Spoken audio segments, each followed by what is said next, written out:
నా పేరు రామ్మోహన్, ఎస్ఎఫ్ఐ ఆంధ్రప్రదేశ్ రాష్ట్ర అధ్యక్షులు.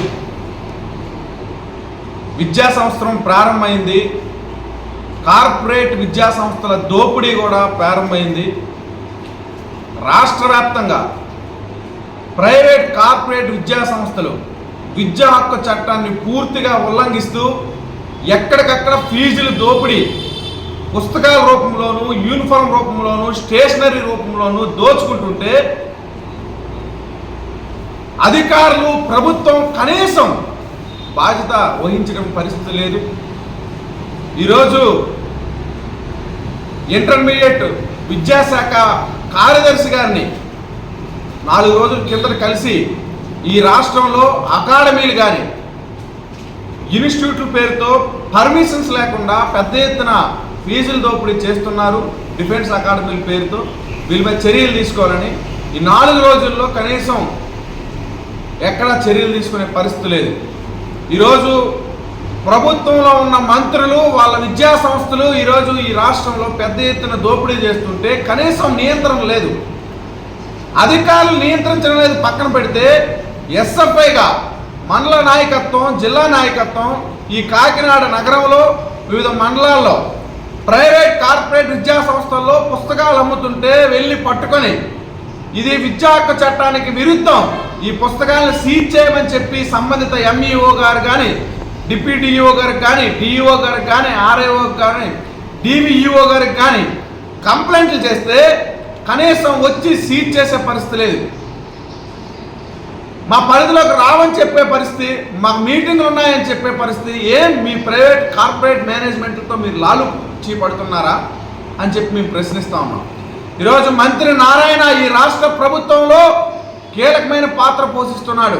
ఆయనకి ఈ రాష్ట్రంలో అనేక విద్యా సంస్థలు ఉన్నాయి, కేజీ టు పీజీ వరకు. ఈరోజు ఆ విద్యా సంస్థల్లో యథేచ్ఛగా 2,000 రూపాయలు విలువ చేయని పుస్తకాలు 15,000, 16,000కి అమ్ముతుంటే కనీసం పట్టించుకోని పరిస్థితి. ఈరోజు ప్రభుత్వంలో ఉన్న మీరే ఇలా చేస్తే అధికారులు ఎందుకు మీతో లాలిచ్చి పడరని చెప్పి మేము ప్రశ్నిస్తూ ఉన్నాం. ఈరోజు విద్యాశాఖ మంత్రి నారా లోకేష్ గారు ప్రసంగాల్లో పెద్ద పెద్ద ప్రసంగాలు ఇవ్వడం కాదు, ఫస్ట్ మీ మంత్రిని నియంత్రించండి. ఆయన విద్యా సంస్థల్లో పెద్ద ఎత్తున దోపిడీ జరుగుతుంది. మీరు ఈ మధ్యనే రాజ్యసభకి ఎన్నిక చేశారు భాష్యం రామకృష్ణ గారిని. ఈ రాష్ట్రంలో భాష్యం విద్యా సంస్థల దందా అంతా ఇంత కాదు. ఈరోజు పశ్చిమ గోదావరి జిల్లా పక్కనే ఆకవీడి పట్టణంలో పర్మిషన్స్ లేకుండా విద్యా సంస్థ స్కూల్ని పెడితే ఈరోజు డిఈఓ, ఆర్ఐఓ, డివిఈఓ, ఎంఈఓ ఎవరు కంప్లైంట్ చేసినా పట్టించుకోని పరిస్థితి. ఈరోజు ఎస్ఎఫ్ఐ కార్యకర్తలు అక్కడ ఆందోళన చేస్తూ ఉన్నారు. ఈరోజు భాష్యం విద్యా సంస్థలు రాష్ట్ర వ్యాప్తంగా పెద్ద ఎత్తున ఫీజులు లూటీ చేస్తుంది, తల్లిదండ్రుల రక్త మాంసాన్ని పీల్చి పిప్పి చేస్తుంది. ఆయన ఎక్కడ చర్యలు తీసుకునే పరిస్థితి. ఇక్కడ ఈ జిల్లా డిఈఓ రమేష్ గారు ఈరోజు ఎక్కడైనా ఒక్క ప్రైవేట్ కార్పొరేట్ విద్యా సంస్థలైనా మీరు విజిట్ చేశారా? మీరు సూటిగా అడుగుతున్నాం. మీరు ఎందుకు చర్యలు తీసుకోరు? మీరు ఎందుకు ఉద్యోగాలు మరి మీకు? ఖచ్చితంగా వీటిపైన మీరు ఎలాగో కళ్ళు మూసుకుపోయారు, మీరు ఎలాగో ప్రయత్నం చేయటం లేదు, మీరు ఎలాగా చూడటం లేదు, చోద్యం చూస్తున్నారు.